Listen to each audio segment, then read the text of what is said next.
Hello and welcome to the Minimum Competence episode for Thursday, December 11th, 2025. I'm your host for today, Andrew Leahy, an assistant professor of law at Drexel Klein School of Law. On today's episode, a judge on trial over alleged ICE obstruction, a lawsuit fighting Trump's face on park passes, the truth behind the Social Security tax cut, and new AI-related litigation. Let's remember, who overcomes by force hath overcome but half his foe, and read today's legal news. On this day in legal history, December 11th, 2008, Bernard L. Madoff, Bernie Madoff, was arrested by federal agents and charged with securities fraud, marking the start of one of the most consequential white-collar crime cases in American legal history. Madoff, a former NASDAQ chairman and respected figure in the investment world, confessed to running a Ponzi scheme that defrauded thousands of investors, including individuals, charities, and institutional clients, out of an estimated $65 billion. The legal scheme unraveled when Madoff admitted to his sons that the business was, quote, one big lie, prompting them to alert authorities. Prosecutors swiftly brought charges under multiple statutes, including securities fraud under 15 U.S.C. 78JB, mail fraud, wire fraud, money laundering, perjury, and false statements.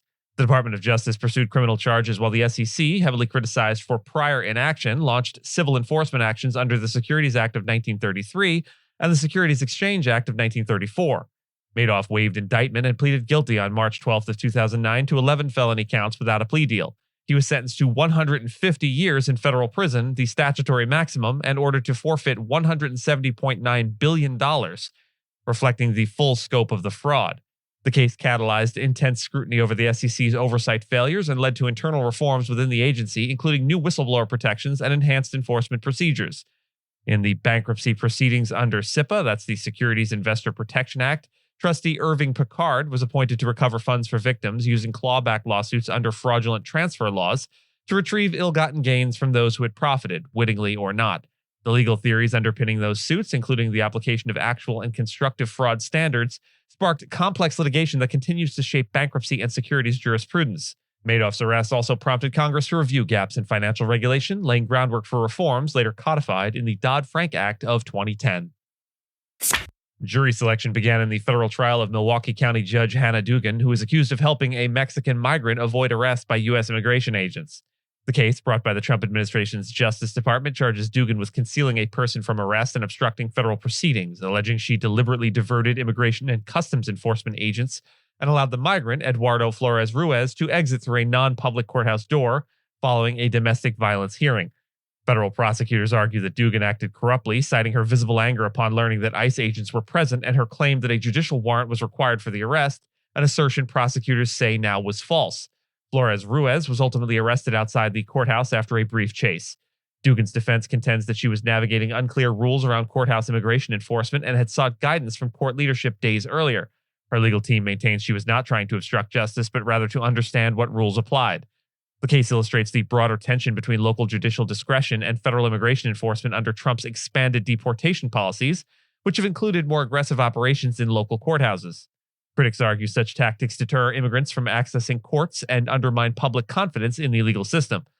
Dugan, a judge since 2016 and formerly head of Catholic Charities in Milwaukee, has been suspended from the bench pending the outcome of the trial.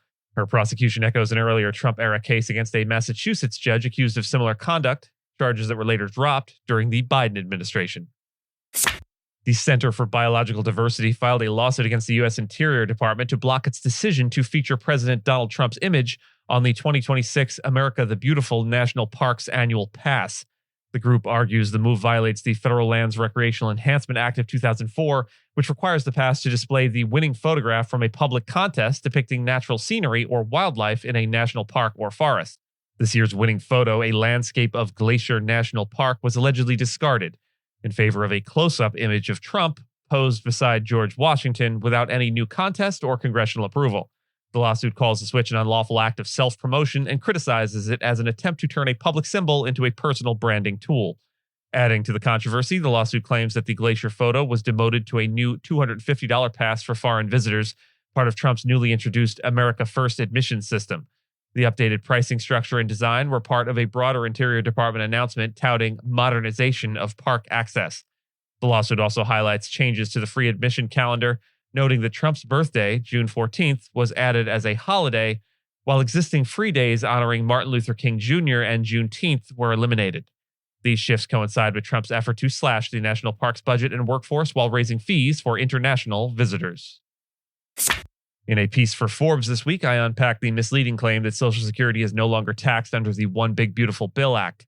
Despite bold headlines and political messaging to the contrary, Social Security remains taxable, just as it has been since 1983 under Reagan. What the bill actually includes is an expanded senior-specific deduction, $6,000 for individuals and $12,000 for couples, that may reduce taxable income but doesn't isolate or exempt Social Security from taxation in any way whatsoever. The structure of Social Security taxation, where up to 85% of benefits can be taxed for higher income seniors, remains untouched. What changed is that some seniors, depending on income and deductions, might now end up paying less tax, including on Social Security, not because the income is tax exempt, but because the overall taxable income has been reduced. This is a fungible deduction applicable to any income source, not a targeted policy shift. The White House's messaging reframes a broad-based temporary deduction as a specific permanent tax relief for seniors, creating confusion. While some retirees may see a tax reduction, the underlying rules that govern when and how Social Security is taxed have not changed at all, and inflation-adjusted thresholds that pull more seniors into taxability remain. The deduction itself expires in 2028, unlike other One Big Beautiful Bill Act provisions that benefit wealthier taxpayers and corporations. The element worth highlighting is the difference between a deduction and an exemption and how political messaging often blurs this. Deductions reduce taxable income. Exemptions remove specific income from taxation entirely. In this case, branding a general deduction as a Social Security exemption is both legally inaccurate and politically strategic, obscuring the truth behind a familiar and emotionally charged issue. This next story, our last story, comes with a warning for discussions of self-harm and suicide. If that isn't something you can hear today, then we'll see you back here tomorrow. The estate of an 83-year-old woman filed a lawsuit against OpenAI and Microsoft, alleging that their chatbot, ChatGPT, played a central role in a tragic murder-suicide in Connecticut. The suit claims that Stein Eric Solberg, a 56-year-old man experiencing delusions, had been interacting for months with GPT-4o, which allegedly validated and intensified his paranoid beliefs, ultimately leading him to kill his mother, Suzanne Adams, before taking his own life. The complaint, filed in California Superior Court, accuses OpenAI and Microsoft of product liability, negligence, and wrongful death, arguing that the chatbot systematically encouraged Solberg's psychosis, affirming fantasies about divine missions, assassination attempts, and even identifying his mother as an operative. The plaintiffs argue that Microsoft shares liability because it benefited directly from the deployment of GPT-4o and played a role in bringing the model to market. This is the first known lawsuit to link ChatGPT to a homicide, though it follows a growing number of legal actions that claim the AI system has fostered delusions and contributed to suicides. OpenAI denies wrongdoing, emphasizing efforts to improve mental health safeguards and noting that newer models have significantly reduced inappropriate responses in emotionally sensitive conversations. The suit also names OpenAI CEO Sam Altman as a defendant and cites Solberg's social media posts as evidence of his deteriorating mental state and dependence on the chatbot. The plaintiffs seek monetary damages in a court order to compel OpenAI to implement stronger safety measures. The law firm behind the case, Edelson PC, is also representing a similar lawsuit involving a California teenager's suicide, allegedly linked to ChatGPT. And with that, and as always, I thank you so much for listening to Minimum Competence, your daily news podcast for lawyers. If you're looking for more than Minimum Competence, links to further reading on all the topics touched on today are in the show notes. And reviews go a long way towards helping new listeners to find our show. If you have a moment, leave a rating or review on your podcast player. We'd sure appreciate it. And if you know someone that might be interested in a story we cover, consider sending them the episode. But remember, nothing here should be construed as legal advice because it is certainly never that. Minimum Competence is available at minimumcomp.com and wherever it is you get your finely crafted podcasts. If you haven't checked out the website in a while, give it a look. There are complete transcripts and resources for each episode and its corresponding segments, as well as an opportunity to receive new episodes in email, newsletter, form. We'll see you back here tomorrow, and until then, remember, awake, arise, or be forever fallen.